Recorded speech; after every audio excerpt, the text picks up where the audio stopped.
Selanjutnya masih dari hasil KTT APEC di Beijing, Indonesia berhasil mengantongi investasi sebesar 27,4 miliar dolar Amerika Serikat pasca pertemuan KTT APEC.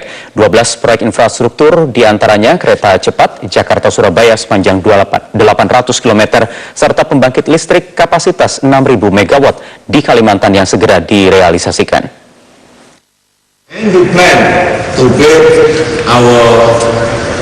KTT APEC di Beijing lalu membawa angin segar pada pembangunan ekonomi Indonesia.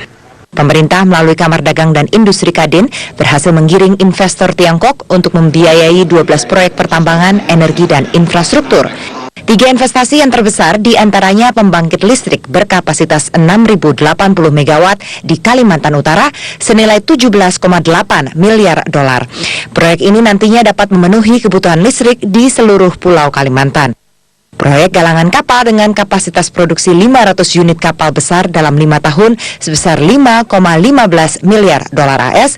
Kemudian pembangunan kawasan industri seluas 1.300 hektar di Sulawesi Tenggara.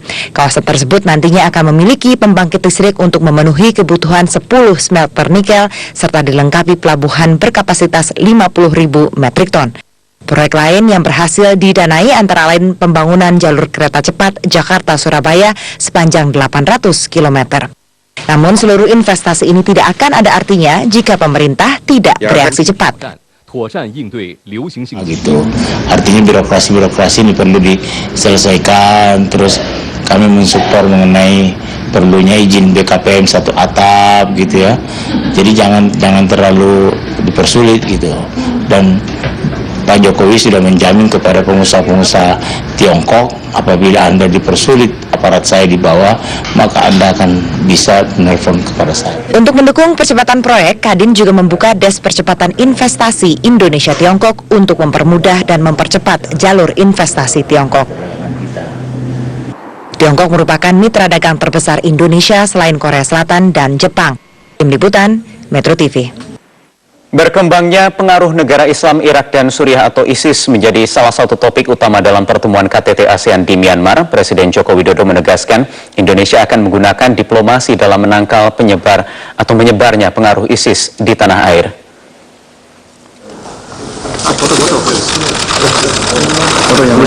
Hal ini disampaikan Presiden Joko Widodo saat bertemu Sekjen PBB Ban Ki-moon di sela pertemuan KTT ASEAN bahwa Indonesia akan menggunakan pendekatan keagamaan dan budaya. Dalam pertemuan pertama keduanya ini, Ban Ki-moon meminta Indonesia lebih aktif dalam memerangi ISIS. Singapura dan Malaysia juga mengambil diplomasi keras dalam menangkal pengaruh ISIS dengan memperketat keamanan nasional serta sanksi hukuman berat terhadap oknum yang terlibat ISIS. Mempunyai pendekatan keagamaan, saya sampaikan, dan pendekatan budaya. Saya kira itu lebih